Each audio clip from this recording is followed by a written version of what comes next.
Hi, I'm Mike Brampton. And my name is Julian Hoad. Welcome to Veterinary Ramblings. What are we going to talk about tonight then? Random stuff. Eh? Random stuff. I thought randomness is good. Randomness? Generally, because we spoke a little while ago about the butterfly effect. What, chaos theory? Yeah. Yeah. And chaos theory and randomness are not linked physically. I mean, when I say physically, I mean by physical laws, but they're often confused for each other, aren't they? So chaos theory is actually mathematically and physically completely distinct from randomness. Yes, because chaos theory triggers it can be mathematically mapped. Absolutely. Which is where those fractal diagrams come from. Yeah. So as you go down the spiral, you find that there's a spiral, and as you follow down that spiral, there's a spiral, and it continues on and on and on infinitum. So it does, which is why it's impossible to know the length of the contour of Great Britain. Why? Well, okay, do you look at a 1 in 50,000 map and measure around that? Or do you look at a 1 in 25,000 map and measure around that? Or do you actually go to the place and measure around using a little bit of string? I'm not discussing accuracy and specificity with you and that stuff tonight. No, but I'm making that distinct from randomness, because we've already been a little bit random, haven't we? And we discussed Rayban's falling in sharp spins. That wouldn't have been random. Rayban's. Could you imagine the paperwork that would have entailed? Oh, that would have been awful. That would have been, especially, can you imagine if he put his hand in the sharp spin? Yeah. Oh, good heavens. What, with 300 needles that have been used? Yes, that doesn't bear thinking about. Yeah, but he'd have saved his sunglasses. Yeah. Okay. So this guy comes in. Yeah, I'm on the Moderna bait, and he's a young guy, immaculately turned out, and he's got this light Italian woolen jumper on, polo neck, very nice shoes, perfect trousers. Perched on top of his head, he got a pair of Rayban aviator spectacles in gold. Sounds expensive. So I said to him, I need to get access to your shoulder. Whether you take your jumper off or scrubble your shoulder out, I don't really care, but I need access to your shoulder. So he pulled his jumper off. And as he pulled his jumper off, the sunglasses prescribed a perfect arc straight through the slot on the sharp spin. No. Very nearly quickly followed by his hand, which I grabbed and shouted, "No, stop!" So I actually assaulted a patient on Saturday and Friday. I can't remember when it was, Friday or Sunday or something like that. So I actually assaulted. I think any jury would forgive you. Yeah, and I said, stop. It's okay. I've seen what's happened. Right, let's work this out. How are we going to do this? First question I have to ask you: are they real? And he went, "Yeah, they are." Okay, right. So I'm going to have to do this somehow. One of the arms of the glasses was just below the slot in the sharp spin. Luckily, one of the arms of the sunglasses was just sticking up enough that I could get the forceps on.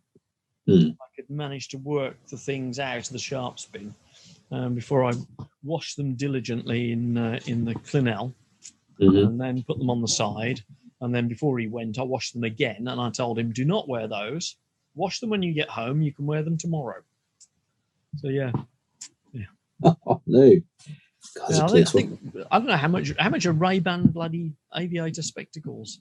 Do you know, I don't know about the aviators, but when we had our honeymoon in Malaysia, there were a lovely pair of Rayban knockoffs. Yeah. And they were more than I'd normally spend on a pair of sunglasses. They were 30 quid. And I thought, hang it, it's a honeymoon. Nice pair of sunglasses. I'll get those. And they were really nice. When I got home, someone said, "Oh, my sunglasses." I said, "Yeah, the Raybans." And they said, "Are they?" I said, "Yeah." "How much?" £30. They're not Raybans. Well, there's a lot of money. They're not Raybans. Look up Raybans. So I did. £320. Bloody hell.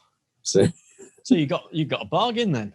I got a bargain. They were my favourite sunglasses till my holiday the next year when we were in Greece, and we're looking around this lovely church. You know, not that I'm religious in any way, but the churches are beautiful. And you went inside, put my sunglasses up there, top of the head, looked at the stained glasses. Oh, they're fantastic. So I said, "Look at the ceiling." Looked at the ceiling. There was this faint clink as my sunglasses described again the perfect arc and cracked on the floor behind me, which was a beautiful mosaic, as were my glasses. And that's why £30 is much more than I'd like to spend on a pair of sunglasses, because for me, sunglasses are consumables. Sadly, mine are prescription. Yeah, no, I did that as well. They lasted 2 weeks. The shortest lasting pair of sunglasses I've ever had was on holiday to Cornwall about 20 years ago. We stopped by at Asda and got a few things. Right. One of which was a pair of sunglasses for me. I think other supermarkets are available. Yeah, not in this neck of the woods they weren't. Oh, right, okay. We drove a long time to find this. And so I bought a pair of sunglasses. I think they were $7.99 or something, very good value.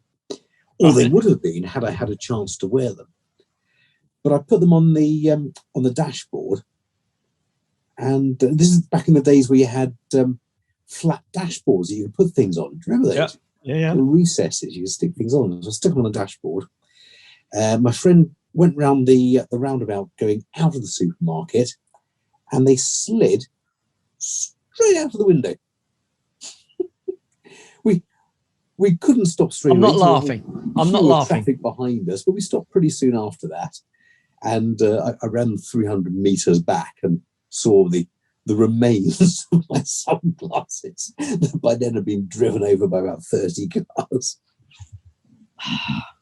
I found that I used to find that occasionally cycling. You'd lose a light, or some reason your navigation or your computer navigation system would come loose, or it would fall off your bike, and you'd go, no! So you'd pull the anchors on, pull over as quickly as possible, unclip, and waddle back up the road with your cleats on, going tick tack, tick tack, tick tack, tick tack, tick tack, like some form of supermodel trying to wear high heels and platforms down a glass topped runway, and the big cars coming towards you, and you could see it lying there in the tire track areas. And these cars had almost want to veer towards it. They don't want to avoid the cyclist running towards them down the middle of the road, going, no, go away, pull over. They sort of go, oh, what's that cyclist doing? I'll pull in towards him and put myself directly on track with his mega expensive computer or his phone or whatever it is. I've seen it happen loads of times. Yeah, it is always the way. I had a bell accident on my bike a couple of weeks back. I thought I'd cycle from here to the new house, and I got a very nice, or I did have a very nice bicycle bell that my daughter bought me. It's pink with a little strawberry on the top. Lovely, very manly cycle bell. Yeah, and I was tinging it because there were a few people just randomly walking across the road in front of me. Yep. I tinged it, and the little tingy lever thing snapped off. No. And so I thought, well, there we go. There's the end of that bell. And just round the corner, another few people crossing the road, having a chat in the middle of the road. So I put my finger in the hole that the tingy thing goes in to see if there was enough of a lever to ting. And I got my finger caught. And I was cycling along, my finger caught in the bell end, as it were. Right. And I think you can say that, can't you? And so cycling along with a finger on the bell end, thinking this isn't going to go well. And I couldn't complete my turn very easily, so I crashed into the verge. Oh dear. Yes, so random. It's impossible to be random, though, isn't it? What? Why? Of course, you can be random. Mathematically, I don't think it can be. Why? Computers can't be random. Computers can't because they work on ones and zeros. Yes and no. Yeah. Well, and also they work on an algorithm, and you can't make randomness out of an algorithm. No. But there's always a subconscious bias that will deflect us from randomness. I've got a lens. I've got a camera lens mounting bracket in my hand. Mounting bracket. I've got a bracket in my kitchen to hold up a shelf on which I have no fewer than 8 different types of flour. I have rice flour. Rice flour is very useful because you can make tiger bread out of rice flour. I got fufu flour. That's a funny one. You heard of fufu flour? It's plantain flour. Now, I went out with this girl once who referred to her. Stop right there. Stop fufu. right there. What? Fufu. She referred to her what as a fufu? Privates. It's a fufu. Yeah. Absolutely. Yeah. And so I took great delight when I met her parents at saying, "Here, have some bread. I've made it with fufu flour." And there was this. She was like, oh dear, oh no, oh for heaven's sake, oh no, oh dear. Brilliant. The reason I mentioned DeWalt drills not breaking when you drop them is that orthopedic drills aren't the same. No, but orthopedic drills can be sterilised, can't they? Yeah, they can.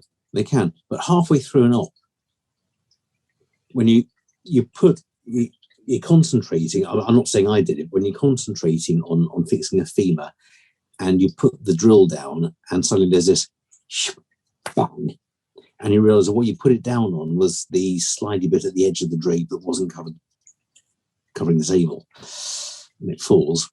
And you then say to the nurse, there will be a brief recess of half an hour while we sterilise the drill. Anyone know any long stories?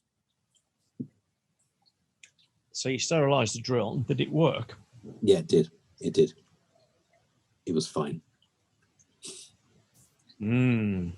A friend of mine once drilled a dog's foot to the table.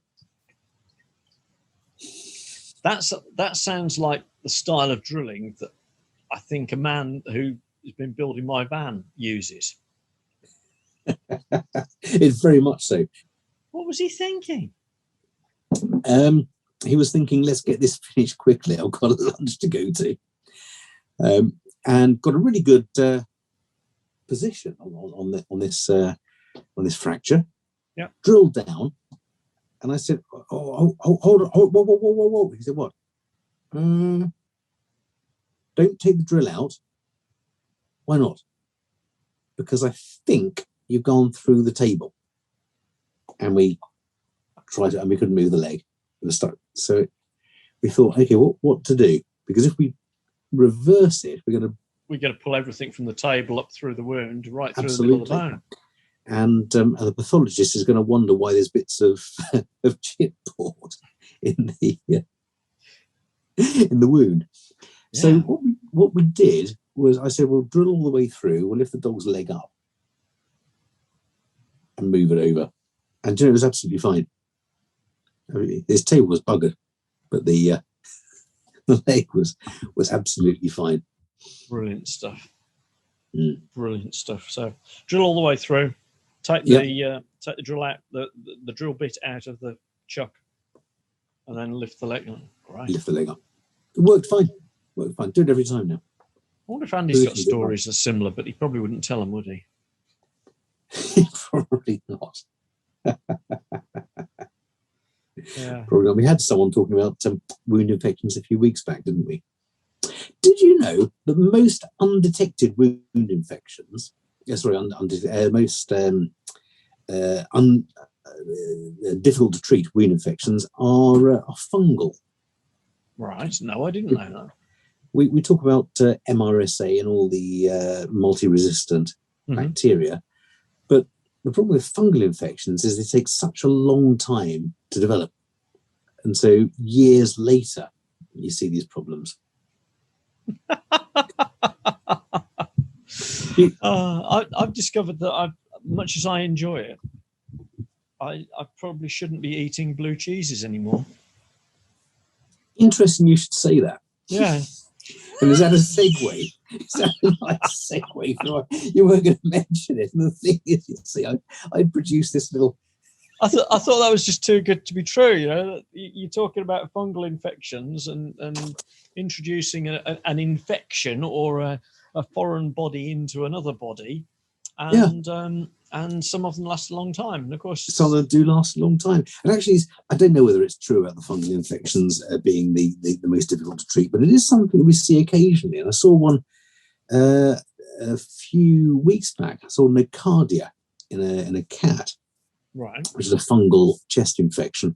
Mm-hmm. Really quite nasty. I took a sputum sample and spread it onto a slide, and I saw these really rather beautiful fungal hyphae. Wow. But unfortunately, it was quite far advanced. Really difficult. Have you actually come across any cross infection of COVID? No, we haven't yet. But then around where we are, there's a very low COVID count anyway. I've seen some reports in the press about that. Yeah. We've had quite a few people ask about COVID vaccinations for their pets. All right. I say quite a few people. We had about 5. But bearing in mind that there isn't a vaccination for pets for COVID, and it's not perceived at the moment to be an appreciable source of infection and cross-infection and transmission, it's a lot of people. Let's get back onto less contentious issues, because you mentioned blue cheese. Yeah, blue cheese. Because I happen to have a 60-second CPD ready on cheese. What you want to do? You want me to challenge you to a 60-second CPD on cheese? Right. Let me get my clock out. Now it's a 60-second. That's the clock. CPD. I'll get the clock out for any of you hard of hearing, or the autocorrect that runs long. And yes, I am wearing trousers. It may be a Zoom meeting. Right. Let me find. Where's my timer? Do you know? I like cheese. Do you like cheese? I love cheese. Me too. I really like cheese, and my friend doesn't like cheese at all. Oh. And he said that cheese is milk that's gone off, and why would you have anything that's gone off? Sounds reasonable. You can't really fault that logic, can you? No. So I looked a bit more into it, because I like cheese a lot. Mm-hmm. My favourite meal is macaroni and cheese. Cheese? What it's called? Mac cheese, isn't it? Mac cheese, yeah. Okay. I like that. Mac and cheese, great. Mac cheese, good stuff. So cheese. Try to do 60 seconds on cheese. Go on then. Okay, right. So Julian Hoad, presenter of Veterinary Ramblings. What? Shut up. I'm introducing you. I didn't spend a long time preparing this. I just thought I'd say. I won't interrupt you again. So, Julian Hoad, co-presenter of Veterinary Ramblings, 60-second CPD on cheese, starting now. So, cheese is milk gone off, but is milk gone off in a very special and particular way. Now, it may have initially been developed by accident. So, for example, by allowing milk to go off as it was transported in containers made of ruminants' stomachs. And these would contain a natural rennet, which would encourage curdling, the earliest part of milk. Earliest evidence of cheese making has been seen in clay pot remnants dating back to about 7,000 years ago, which is about 6,850 years before crackers were invented. There are now roughly 1,800 recognised different cheeses, some protected fiercely by the country, region or farm of origin. There are also many ways of classifying them, such as milk type, country of origin, age, texture, flavour and preparation.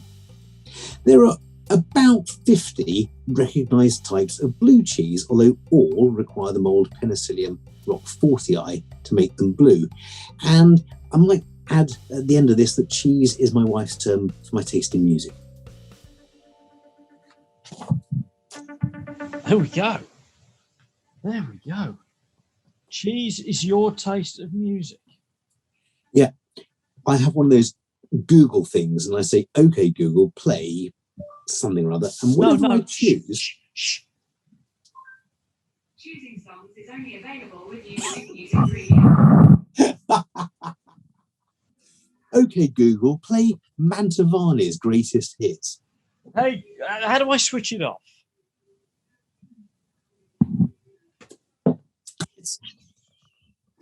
playing in my kitchen now. Uh-oh. Sylvia won't be happy. It's now playing Mantovani's greatest hits. Hang on a minute. In my Wait a kitchen. second. Hey, Google, off.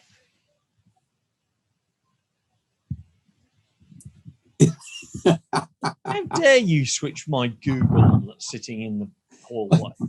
My Google is playing Mantovani's greatest hits in the kitchen. Uh-oh.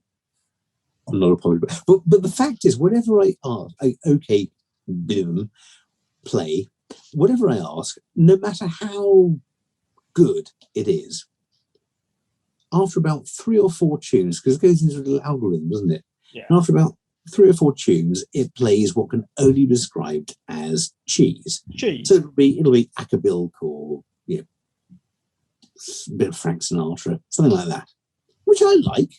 I admit I like, but Sylvia describes as cheese. So she has this cheese list, and she says, okay, Google, play some of my husband's cheese, and it'll start with Herb Alpert and the Tijuana Brass, or something fun like that. Right. Do not train my Google, if you don't mind. It's our doorbell. Leave it alone. Actually, I find it quite funny. It's a shame that we haven't got one of our northern guests with us tonight, because it's called Front Door.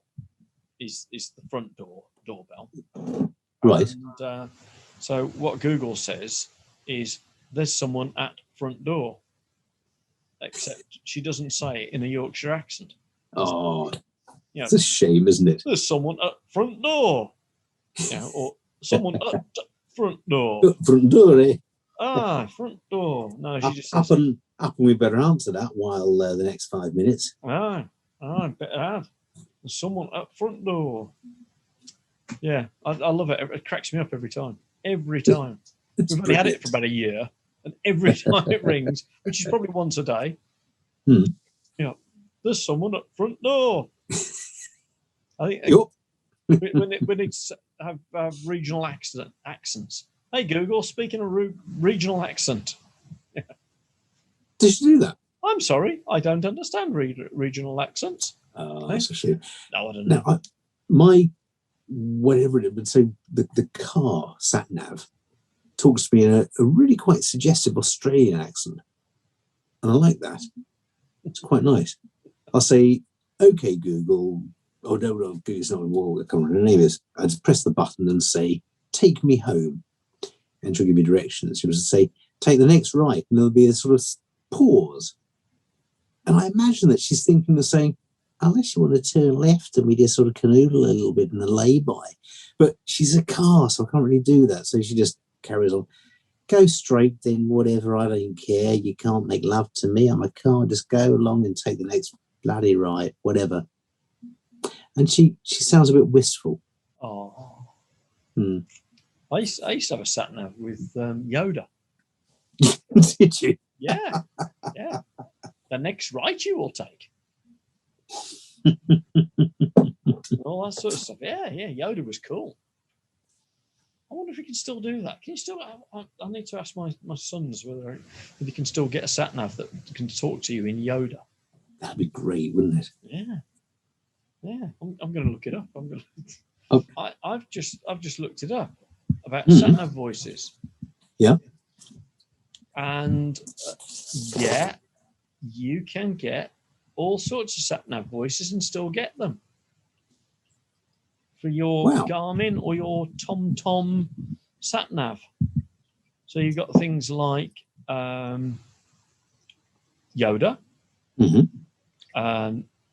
Darth Vader, C-3PO, the Terminator.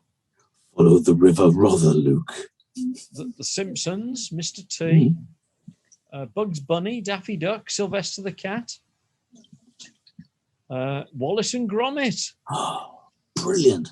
Oh, no, it's the wrong avenue. The wrong avenue.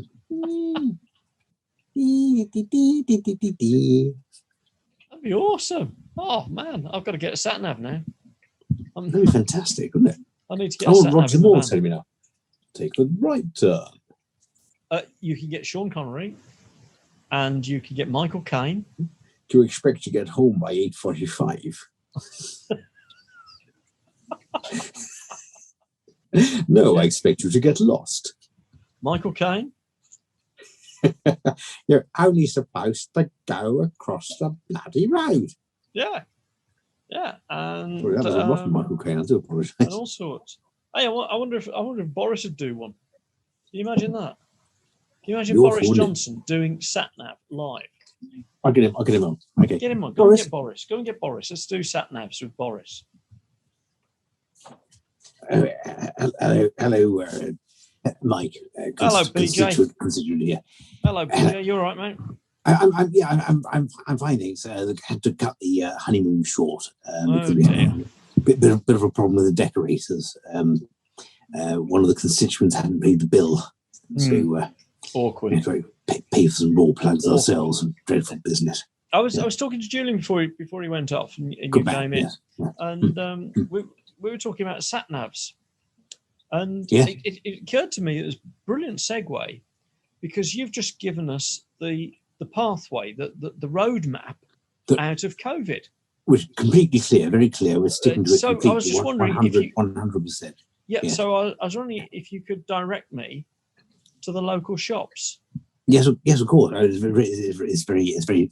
very simple to do. So the policy of the Conservatives has always been to get you to the shops that you need when you need them, and we're very much intending to carry that policy on in an absolutely amazing and first class. Right, okay. BJ, hang on a minute. Right, okay. So I'm driving down the road, and I want to go to the shops.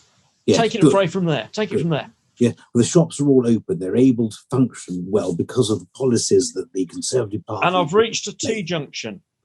And it's well that you have, because actually the policy of the Conservative Party has been to use that T-junction to very much set you on the correct route to where you want to be. Right, good. And there's using a queue building up science behind to teach me. us that route.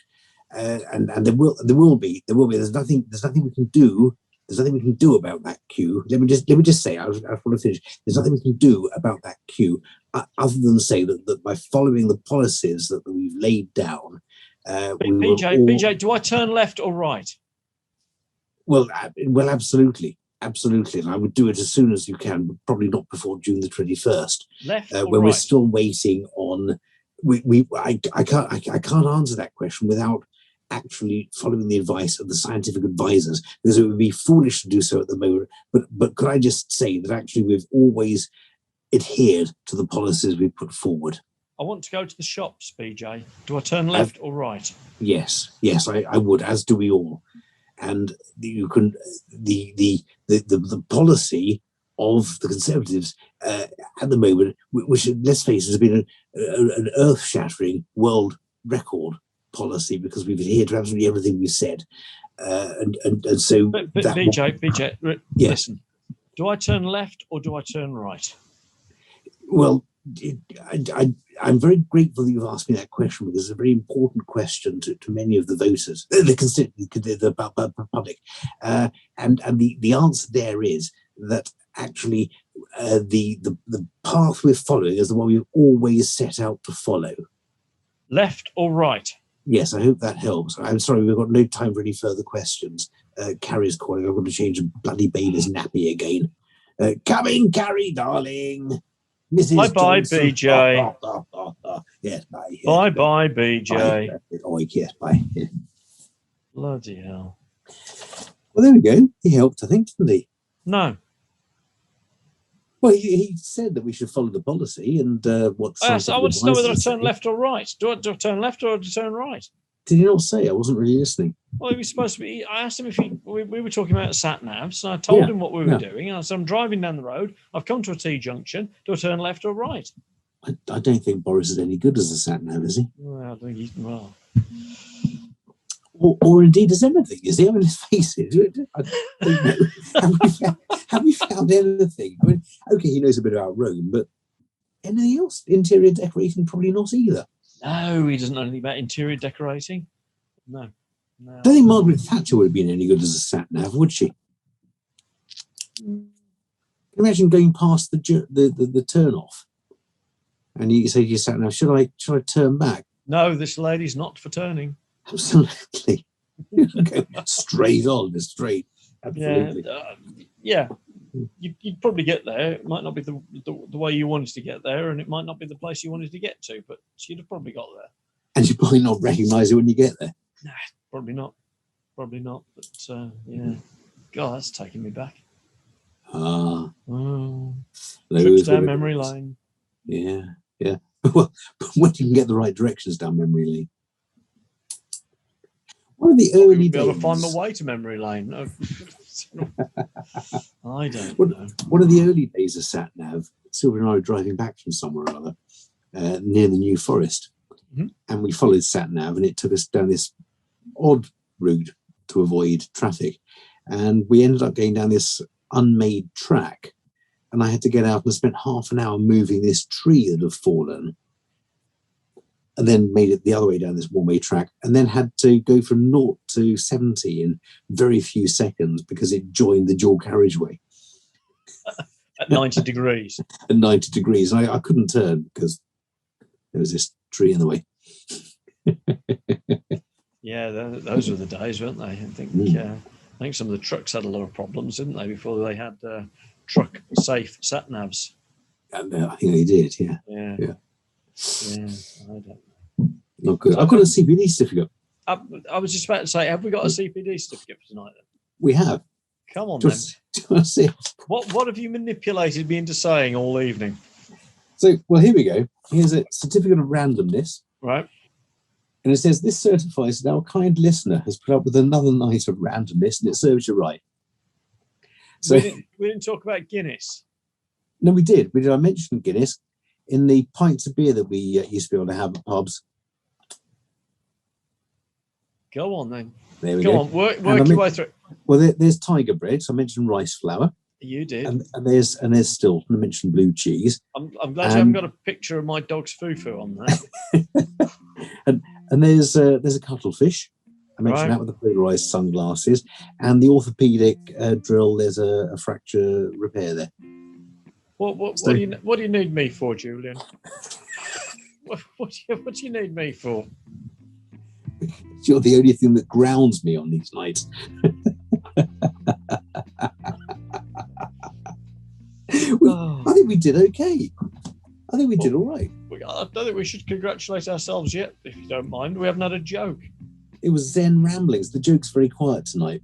Very quick. No, very quiet. Very quick tonight because it's all about cheese. And I passed by the local cheesemongers earlier on. Lovely place. Really nice. I mean, they do the most amazing array of cheeses. Right. Anyway, I was walking past there, and someone threw a whole cheddar at me out the window. I thought, that's mature. What? Let me out of this box. But I thought you might appreciate the brevity of it. I also thought it might bring us on to other cheese jokes, like, for example, what's the most self-indulgent cheese? Let me out. What's the most... I don't know, Julian. What is the most self-indulgent cheese? Hello, me.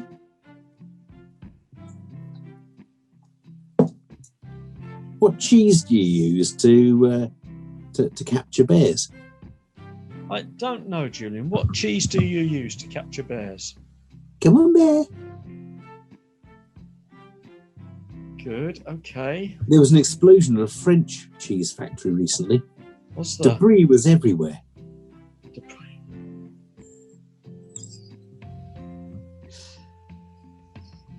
I've kind of done that now. I can't think of any more. Good. Oh, no. There are some cheeses that are good, but Dutch cheese is gooder. It's the only cheese that's made backwards, actually. Do you remember just over a year ago when we started doing this? Yeah. And I discovered that we got a thing called the waiting room. Oh, no, please. No, not the waiting room. Don't. Please don't. Not the wait. Please, Mike. Not the waiting room. Banish you to the waiting room. Yeah, I have ultimate control over this. But then I don't know what I'd talk to myself about anyway. I'll be very good. There I'll we utter go. as sternly as the column this time. There we go. Excellent. Brilliant stuff. Right, listen, I'm going to bid you an early farewell, my friend. Okay, sounds good. Cheers. You take No, care. Cheers, See you Julian. all. Ta-ta. Bye-bye. Bye. Bye. Bye.